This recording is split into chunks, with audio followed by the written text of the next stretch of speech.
The Black Falcon and the... Captain America and the Winter Soldier is... what?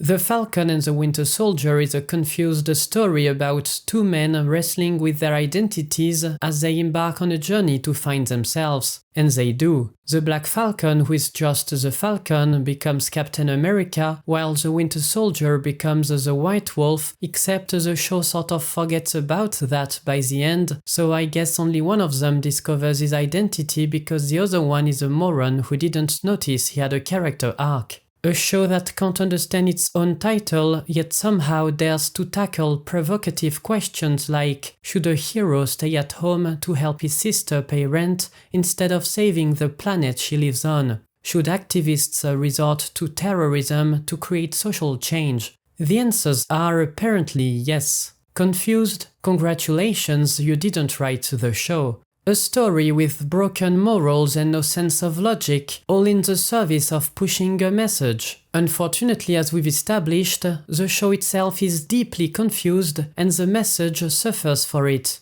It attempts to explore racism against black people in America, but fails to provide any meaningful context or references to support its claims. Everything that happens could reasonably be explained by other factors, but the show insists that it's all because of them. Who is them? I don't know. The show just assumes we do, while contradicting its own theory with how tolerant everyone seems to be, to the point where racism feels like a conspiracy theory in this universe. Which brings us neatly to our little problem of the day. The writers explained why black people can be captains of America too, which is cool, but they forgot to show why this particular black man is the right successor to Steve Rogers. The show is desperately trying to convince the audience that Sam should be the new Captain America, while inadvertently demonstrating that John Walker is a better choice. John embarks on a hero's journey that seems to unfold beyond the writer's original intentions, almost as if they're not in control of their own story. It's fascinating to watch. He's introduced as a good man, dedicated to fighting for his country and standing up for what's right.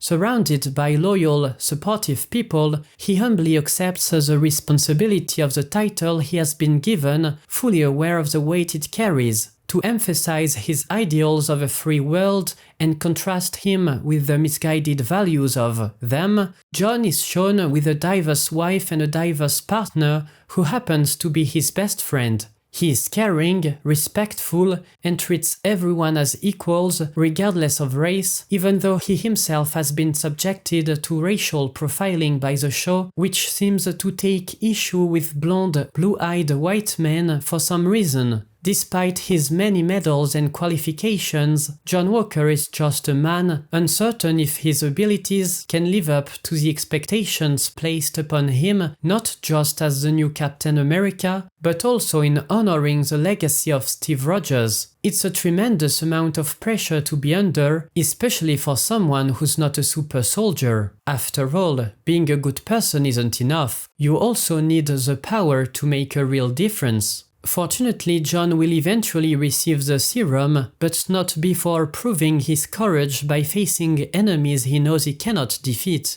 Unfortunately, none of this matters, because the show is determined to make Captain America's legacy about diversity above all else. The question of who deserves the shield is viewed almost entirely through the lens of race, with little interest in examining the values or actions of those who might carry it. This one-dimensional view of what the shield represents, combined with John's unfair treatment, ultimately makes him a sympathetic character. Despite his good intentions, John is repeatedly held back by the constraints of the show's message. He tries to work with Sam and Bucky to catch terrorists, but is constantly shut down for no reason. The show makes it painfully clear that no matter what he does, he will never be accepted as the new Captain America. And to drive this point home, the writers go out of their way to try to portray him as a monster. John's partner is killed by a terrorist, and in a moment of rage after seeing his best friend die, John executes a terrorist.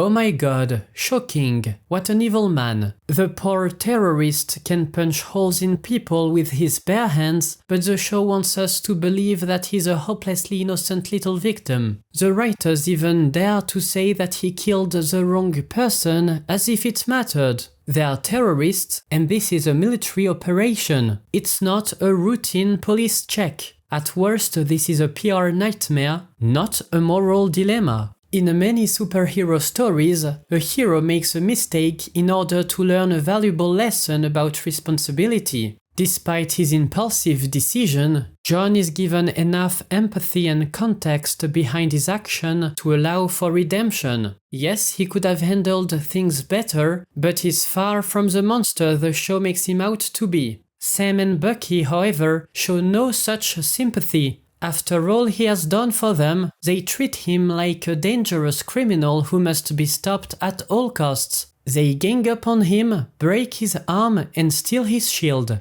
John is stripped of his title and dumped by the government. Even after all this, John remains true to his principles. He visits the family of his best friend to offer his condolences, showing that he's still a man of integrity and honor who cares about the people he was sworn to protect. Despite the injustices he's faced, he refuses to give up.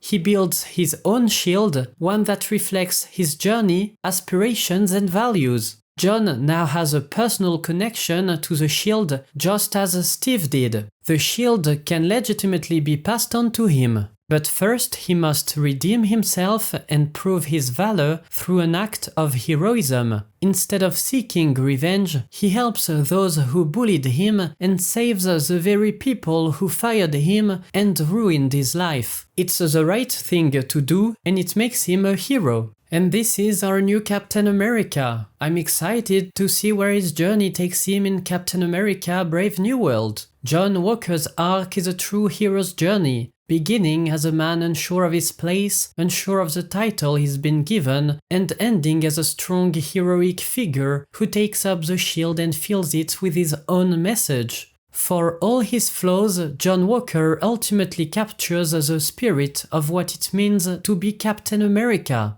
Ah, wouldn't that have been nice? Well, too bad. Our new Captain America is actually a brat who gives the most superficial, idealistic, and empty speech imaginable. Cancer is bad, world hunger is bad, war is bad. I'm not going to do anything about it, but everyone else should do better. Am I a hero now? Sam talks a lot but does very little, and his moral compass is completely broken. Who supports terrorists? Who shows no empathy? Who stands by while the Wakandans try to murder innocent people? The same guy who mentions racism every 5 seconds and builds a token statue instead of addressing the real problems. To be fair, Sam isn't even a super soldier, so I guess it makes sense for him to be so passive. I can't wait to see him point his finger at the Red Hulk and tell him to do better. Sam is essentially a supporting character with little to no development. He gives up the shield, gets jealous, and acts petty until he finds the opportunity to beat up John and take the shield from his broken arm. We are then subjected to an embarrassing montage of him jogging and throwing the shield around as if that's all it takes to be Captain America.